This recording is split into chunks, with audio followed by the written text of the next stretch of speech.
Well, the great American pastime is back. Play ball. New tonight, the first sanctioned sporting event in Salt Lake County. An adult baseball league laced them up for the first time in months. Jim Spiewak found out if all goes well tonight, the blueprint they laid out, it could actually be used in leagues all across Salt Lake County. Yeah, and the guys, they just wrapped up a few minutes ago. They said things went really, really well tonight with all of these new regulations. This is something we haven't seen in a long time, though, guys. The lights on here at a sporting event while the field is empty right now. There was definitely a game that was played here earlier tonight.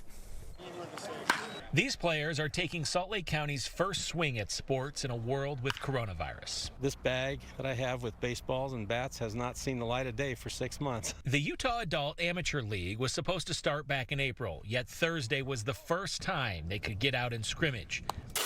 With signs reminding everyone things will be different, the players tried to keep the game as normal as they could. You getting pumped to do a little trash talking again? Well, we'll start off a little lightheartedness, and as the season progresses, we might get a little more interesting. See your head. Before hitting the field, every player got a temperature check and signed a symptom assessment form. We're starting to see the barn doors open a little bit more and give a lot more freedom to being able to do what we love to do. 400 players play in the league run by Gary Bowman. It's a learning curve, big learning curve. Bowman made changes like taking everyone out of the dugout except for the on-deck batter. And the umpire stands behind the pitcher instead of just a foot behind the catcher. The stress from working, the stress from the virus, some of them not working, we got to relieve it somehow. You got to do something.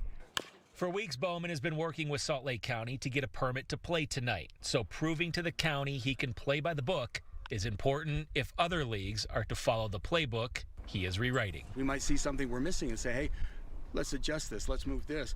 And our whole thing is to get it so everybody can get on the field. Everybody needs to play ball. So while this league was the first technically here in Salt Lake County to get out and play with that permit, I did confirm there are other leagues that are going through the permitted process right now. Now, what about the fans? There were only a few of them out here tonight, sitting here on the bleachers, and it seemed like those that showed up together sat together. However, there were signs on the bleachers reminding people to keep a 6-foot distance. So they're playing ball again, guys.